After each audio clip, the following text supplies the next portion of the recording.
continuando o diálogo, né, pensando nessa Frente Negra Brasileira, né, pensada aí em 1931, nós temos inclusive a organização dessa frente para poder pensar de que maneira poderia se organizar encontros formativos, inclusive para poder alfabetizar a população negra que não tinha ainda acesso ao processo de escolarização e com dificuldade de acessá-la, né?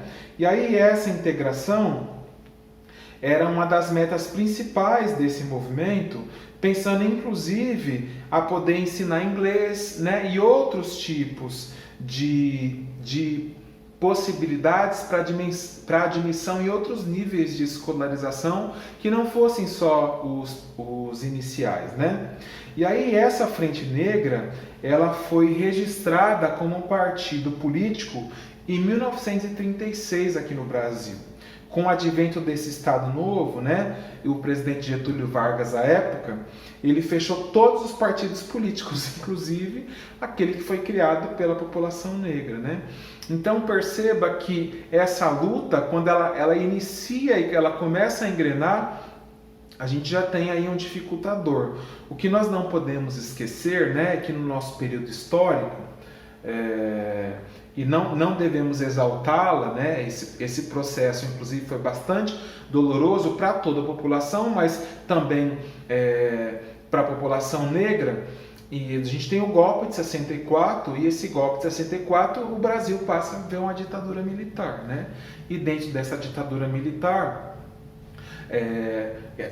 nós temos aí uma luta ainda mais intensa relacionada a esse processo de discriminação da população negra, que vai ter um reflexo bastante negativo, inclusive com alguns retrocessos de alguns avanços, como é o caso dessa Frente Nacional Brasileira feita em 1931. Bom, e aí em 1978 nós temos aí um movimento negro unificado contra a discriminação racial, que aí nós temos inclusive um protesto de clamor contra essa pressão, inclusive policial.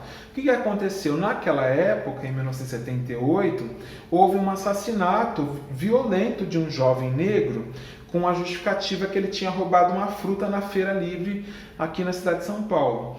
Então, perceba que a gente está vendo movimentos, inclusive na rede Carrefour, aqui no Brasil, que houve o assassinato de um rapaz negro também, por força excessiva por parte de seguranças da loja, que inclusive também gerou um movimento, não é claro que idêntico àquele de 1978, mas você percebe que nós temos situações que volta e meia vão acontecendo e que trazem à tona essas situações que deixam bastante evidentes para nós que existe sim racismo e que ele precisa ser combatido, inclusive na escola, né, onde nós iremos atuar lá na qualidade de professores junto às crianças.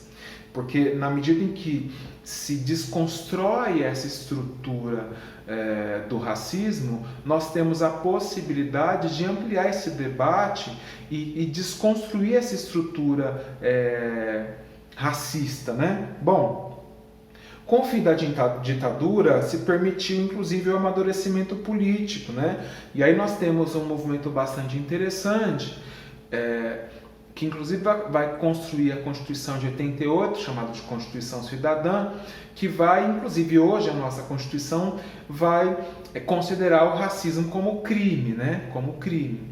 Então, apesar de que alguns juristas vão apontar que é muito difícil, tem sido muito difícil, inclusive na atualidade, o indivíduo ser enquadrado no crime de racismo, né? Apesar de se existir essa possibilidade, tem sido muito difícil alguém ser enquadrado no crime de racismo. Bom, e aí, dentro dessa lógica, existe uma missão dos negros e negras, né?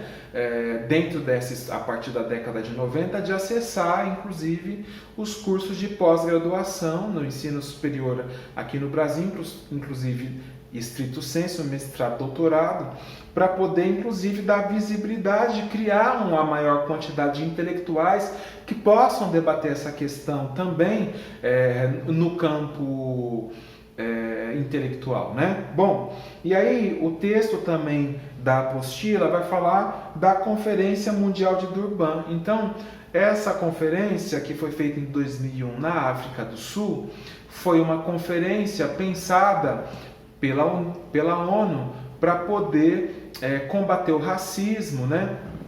A xenofobia e outros tipos